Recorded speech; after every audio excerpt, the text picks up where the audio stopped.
The Miami Heat just got handed a chance to steal Ja Morant. And if this trade actually happens, it won't just change the East, it could shake the whole league. But why would Memphis even consider it? And what do the Heat know that we don't? Let's break it down. And Ja Morant didn't just enter the NBA, he exploded into it. Highlight reels, MVP talk, jerseys flying off shelves. He was Memphis's golden ticket until everything started unraveling. This season was supposed to be his redemption arc, a comeback tour. Instead, it turned into a cautionary tale. He only played 50 games, not because of a major injury, but because of something worse, a pattern. He was suspended twice for flashing a gun on social media. Once, a mistake. Twice, a red flag. And it didn't stop there. A lawsuit from a teenager accusing him of assault, allegations of threats. NBA insiders stopped talking about his potential and started asking if he was becoming a problem the league couldn't ignore. But here's the twist. On the court, he was still electric. When Ja suited up, he looked like the same fearless, explosive force that had once made the Grizzlies a playoff threat. 23 points, 7 assists, insane vertical. That gravity-defying, how did he do that? Energy was still there. And that's what makes the situation so tricky.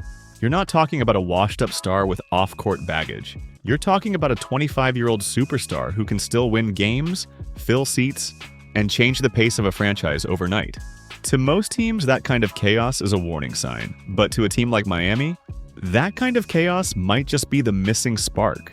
It wasn't that long ago the Memphis Grizzlies were everyone's favorite dark horse. Young, fearless, and loud. They danced on your logo. They talked trash. They didn't just want to win. They wanted you to know they were coming for your spot. And leading the charge? Ja Morant, the fearless general of a team that didn't know how to back down. But here's the problem with momentum. It's fragile. One bad break, one rough stretch, and the whole thing unravels faster than anyone expects. This season, the Grizzlies didn't just lose, they collapsed. Swept in the first round. Out of the playoffs before most people even realized the postseason had started. And suddenly all that swagger? Gone. No gritty upstart vibes. No, they'll be scary next year optimism. Just silence. The truth is harsh. In the last 10 years, the Grizzlies have won one playoff series. One. For all the noise, all the flashes of potential, they've been stuck in the same place. Just good enough to make headlines, not good enough to make history. And it's not just about wins and losses anymore. There's something deeper. A tension. A feeling that maybe this young core isn't clicking the way everyone hoped. Injuries, suspensions, missed chemistry.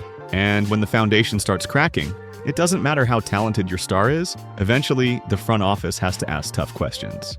Still, GM Zach Kleiman is sticking to the script. He called the JA trade rumors fantasy, told reporters the team is still fully committed, that they're building around Morant, not shopping him. And maybe that's true for now. But this is the NBA. Loyalty has an expiration date. And patience runs out fast when a team keeps coming up short. Behind the scenes, insiders are already saying it out loud. One more year like this, and Memphis might start listening to offers, because eventually, every team reaches a crossroads. Keep running in circles or cash in your star while the market is still hot? So let's talk about the trade that's making the rounds. The one that has Heat fans dreaming and Grizzlies fans sweating. Bleacher Report dropped the idea and Sports Illustrated picked it up. A monster deal that would send Ja Morant to South Beach. And it's not some half-baked rumor. This one actually makes some sense, depending on how desperate Miami is. Here's what the proposed package looks like. Ja Morant and Jay Huff go to the Miami Heat. In return, Miami ships out Duncan Robinson, Nikola Jovic, Jamie Jaquez Jr., Kyle Anderson, and a boatload of picks. 2025 from Golden State, plus first-rounders in 2029 and 2031. That's a lot of assets. Youth, shooters, future flexibility. On paper, it checks the boxes, and it gives Memphis something they haven't had in years. Options. But that's just one version. Another floated scenario includes Andrew Wiggins, Jovic, Jaquez Jr., Pele Larson, and 2 unprotected firsts. A totally different mix of players, but the same message. Ja's value is sky high, and teams are willing to go all in. The real question is, would Miami actually do it? Because while other franchises might flinch at the baggage, the Heat, they've always been bold. They took a shot on Jimmy Butler when people said he was too volatile. They built their culture around guys who play with an edge. To them, Ja isn't a risk, he's a weapon. And if you're Pat Riley, sitting in that Heat front office watching the East get stronger every year, you might just decide it's time to make a move so wild, it actually works. Miami's not like most teams. They don't tank. They don't rebuild. They reload. Every year. And if there's one thing Pat Riley hates more than losing, it's standing still. Right now, the Heat are in a weird spot. They've got Bam Adebayo, Tyler Herro, Jimmy Butler. On paper, that's a solid core. But the problem? It's not enough. Not in the East, not anymore. Last season, they barely made the playoffs. Their offense stalled. When games slowed down, they had no one who could break a defense on command. Jimmy's getting older, Herro's streaky, and Bam, for all his brilliance, isn't a go-to scorer in crunch time. Enter Ja Morant. Ja solves Miami's biggest problem in one move. He's chaos, he's firepower. He can break a defense with one step and flip a game in a single quarter. Half-court offense? Hand him the keys. Transition game? Watch the arena explode. And don't underestimate the culture fit. For all his off-court drama, Ja plays hard. He competes. He's built for big moments. And that's the exact kind of edge Spoelstra loves. In the right system, with the right guidance, he could thrive, maybe even grow up. Because that's what the Heat do. They don't just collect talent, they discipline it. They turn projects into stars and stars into killers. If any franchise can handle Ja's chaos and turn it into rings, it's this one. But make no mistake, this wouldn't be a casual trade. It would be a full bet. Miami would be giving up depth, picks, and long-term flexibility for one shot at greatness. And the only reason they'd even consider that? Because in Miami, winning isn't optional. It's the only thing that matters. For Memphis, this isn't just a trade decision, it's an identity crisis. Ja Morant is the franchise. He's the face on the billboards. The jersey kids buy. The reason Memphis is even in the national conversation. Moving him? That's not a roster tweak. That's tearing the team down to the studs. But here's the brutal truth. Building around Ja hasn't worked. Not yet. And every year they roll the dice and come up empty, his trade value quietly slips. The injuries, the suspensions, the off-court noise. You can only ignore it for so long before it becomes part of the deal. So, what's the move? Option 1, double down. Hope he matures. Hope the team stays healthy. Hope this core finally clicks. It's the safe choice on paper, but in reality, it might just mean another year of the same story. High hopes, early exit, off-season excuses. Option 2, pull the trigger. Trade Ja now while the market still sees a superstar.